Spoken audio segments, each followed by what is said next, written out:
Hi hello नमस्कार, मी सुनंदा. माझ्या YouTube चॅनलमध्ये सर्वांचे खूप खूप स्वागत आहे. तर तुम्हाला एक सांगायचं आहे, जळगावची बातमी आहे. आणि चक्क सोनं एवढं महाग झालेलं आहे की त्या सोन्यासाठी एक म्हातारी बाई वारली होती, तर तिच्या अस्थी गायब केल्या लोकांनी. बघा म्हणजे जगात काय सुरू आहे, कोण कशाच्या मागे तर कोण कशाच्या मागे. तर बघा, जळगावची गोष्ट आहे. एक पाटील घरची बाई होती आणि म्हणजे पाटील घरची म्हटल्यानंतर थोडंसं श्रीमंतच असणार. तर तिथल्या म्हणजे ती वारली, ती बाई म्हातारी होती, थोडीशी वारली. तर त्या बाईची बॉडी वगैरे जाळली दुसऱ्या दिवशी. आणि त्या बाईची इच्छा होती की माझ्या अंगावरचं जे दागदागिने आहेत तर ते कोणीही काढून घेऊ नका.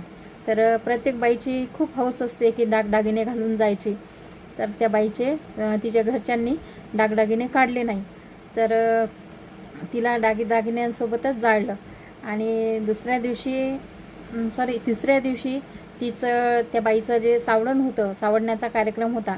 तर सर्व नातेवाईक आले आणि बघतात तर काय, पूर्ण म्हणजे ते जिथे जाळलेलं असते स्मशानभूमीमध्ये, तर ते जे स्टँड असते ते जाळायचं, तर त्याच्यावर नुसते फक्त साईडला राख केलेली राख आणि ज्या अस्थी होत्या शरीराच्या, जे म्हणजे गळ्याचा भाग, कमरेचा भाग किंवा पायाचा भाग, तर काही दागदागिने असतील त्या आजीबाईच्या अंगावर, तर तिचा गळ्याचा भाग म्हणजे जिथे जिथे दागिने असतात लेडीजचे, तर त्या भागाचे जे अस्थी असतात तर त्या चोरट्यांनी गायब केल्या.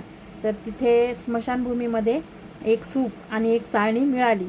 तर त्याच्यावरून सगळ्यांनी अंदाज लावला की हे काम चोरट्याचंच आहे. तर बघू शकता तुम्ही की समाजामध्ये काय सुरू आहे. एवढी महागाई झालेली आहे की कोण कोणत्या थराला जाईल हे सुद्धा सांगता येत नाही. तर आता बघा, ते म्हणतात ना, मेलेल्या माणसाच्या टाळूवरचं लोणी खाणं, अशीच गोष्ट झालेली आहे ही. तर यालाच म्हणतात मेलेल्या माणसाच्या टाळूवरचं लोणी काढून खाणं. तर आता त्या बाईची शेवटची जी इच्छा होती ती सुद्धा पूर्ण करू नाही दिली. म्हणजे चोरट्यांनी तिचे जे दागिने, ज्याचं पाणी झालं असेल आणि ते हड्ड्यांना चिपकलं असेल म्हणून त्या अस्थीच गायब केलेल्या आहेत. तर बघा, असं सुरू आहे आता आजकाल जगामध्ये की म्हणजे त्या एका मेलेल्या बॉडीच्या त्या अस्थी असतात त्यालासुद्धा लोक सोडण्यात झालेत की एवढं महाग सोनं झालं आहे. आणि सोनं तर सोडाच, पण महागाईसुद्धा खूप झालेली आहे. त्याच्यामुळे आता हे आजकाल लोक कामधंदे सोडून अशी रिकामे कामांच्या मागे लागलेले आहेत. तर माझा व्हिडिओ तुम्हाला कसा वाटला नक्की कमेंट करून सांगा.